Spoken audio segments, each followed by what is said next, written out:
Welcome back to HANtv Solo, where we review curious wines for curious minds. And today's wine of the day is the Koelenbosch Sangiovese 2022, which is made by winemaker Nicholas Hussman, made with fruit from the Botterey ward, which is in the northwestern corner of Stellenbosch.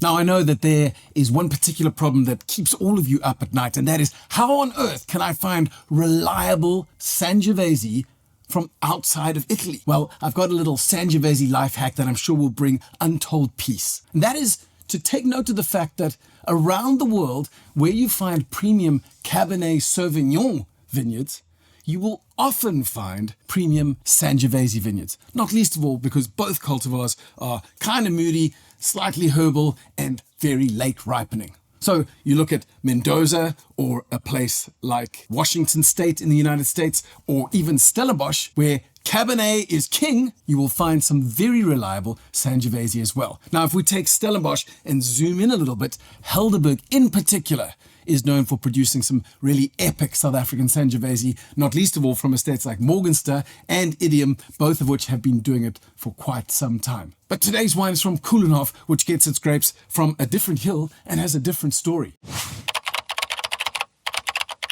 Koelenbosch is one of the more premium labels from the Koelenhof co-op, which was founded by the De Vries family in 1941. And in fact, it is still owned by the De Vries family. The business was founded to buy grapes from surrounding farmers, make bulk wine, and ship it around the world. Historically, South African co-ops have not had the best rep, not least of all because some of the bulk wine was of such a poor quality and in such large quantities that it managed to comprehensively shape the reputation of South African wine for the next 30 years. But Koelenhof is a co-op that has shown it has a little nuance to it. And when they spot some really special parcels of grapes, they set that aside. In fact, they've been doing that ever since the 1970s. They bottled wines under their own label as early as 1974 and really have been getting better at it over the decades. But while Koelenhof has been bottling wine under their own label since the 70s, Sangiovese has only been a thing for them in the last 20 years or so. The vineyard was planted in the year 2000 with the Grosso Sangiovese clone, which sounds quite impressive, but really it just means big Sangiovese clone. And there was the big and the small, and really what that meant was one had big berries and the other had small berries. But it's kind of irrelevant now for two reasons. First of all, because it has no real reference or parallel to any of the clones in the Italian Sangiovese clonal bank. And secondly, because the nature of Sangiovese clones has changed so drastically over the last 10 years that really whether it's Grosso or not doesn't tell you much about modern Sangiovese at all.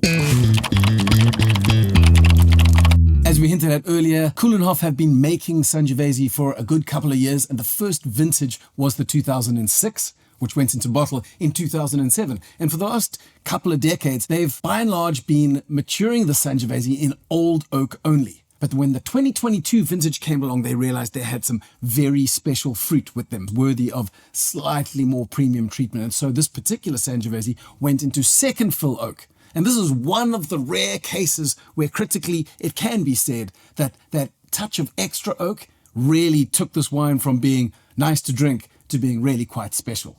Now, obviously, Sangiovese can be special with less oak or only old oak, but it can also be a little hairy and wild. And so these classic traditional notes for Sangiovese like tomato or tomato leaf or sage or oregano really do respond quite well when they're polished and ever so subtly sweetened by some of those caramels and vanillins and lactones that oak can impart to a wine. But let's not talk about the technical side. Let's get into the glass and see what Nicholas has prepared for us.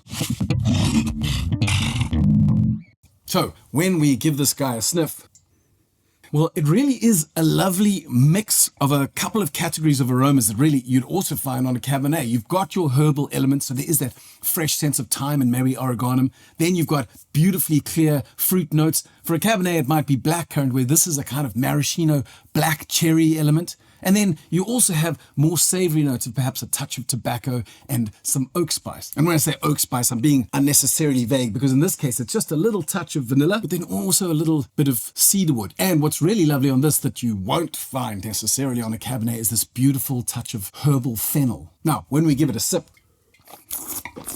well, the first thing that lands on this is the structure.